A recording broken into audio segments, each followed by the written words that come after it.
नमस्कार समय चक्र लाइव को आपण मानक स्वागत।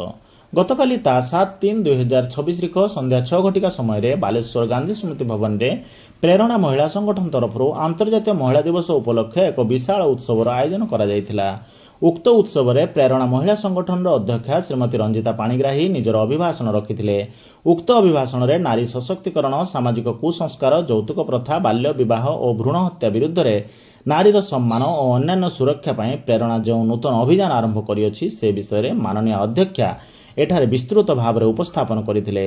उक्त उत्सव में मुख्य अतिथि भाव में बस्तार विधायिका श्रीमती सुभाषिनी जेना एवं मुख्य वक्ता भाव में बालेश्वर सदर विधायक श्रीजुक्त मानस कुमार दत्त जोग दे निजर अभिभाषण रखिथिले।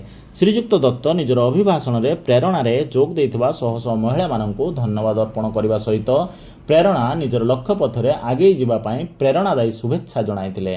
सेही भली भाव में श्रीमती सुभाषिनी जेना महोदया प्रेरणा महिला संगठन एही भली एक अनन्य प्रयास को हृदय धन्यवाद अर्पण करने सहित सेठार उपस्थित थिबा महिला माने निज निजर कर्मक्षेत्र में कि भली भाव में आहुरी आगक जाई निज निजर नाम कमाई पारिबे सेथिपई सेमानंको मध्य प्रोत्साहित करथिले।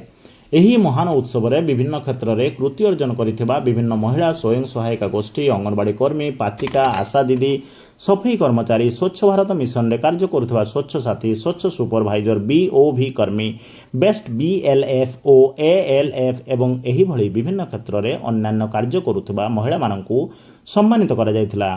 एथिरे चिकित्सा क्षेत्र में डॉक्टर रिजा रोजालिन गांधी, कला क्षेत्र में श्रीमती पारमिता सरकार और नेहा दे, शिक्षकता क्षेत्र में अलकापति, पी सुस्मिता और सबिता परिड़ा, बैडमिंटन में मृण्मयी पाणिग्राही और अश्विता परीक्षा, लेडी ट्राफिक कनेस्टेबल एवं अन्यान्य क्षेत्र में मध्य विभिन्न प्रकार पुरस्कार प्रेरणा महिला संगठन तरफ प्रदान करा जाई सम्मानित करा जायतिला। एहापरे मंच उपरे विभिन्न प्रकार सांस्कृतिक कार्यक्रम और नाटक मध्य परिवेषण करा जायतिला।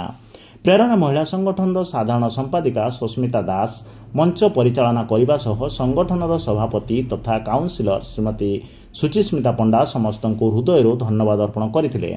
एथिरे संगठन वरिष्ठ कार्यकर्ता श्यामली नंदी, मीनाक्षी पंडा, सुस्मिता रणा, मीनू साहा, रूपा इत्यादि अनेक महिषी महिला माने कार्यक्रम को संपूर्ण सफल करने योगदान देइथिले। धन्यवाद।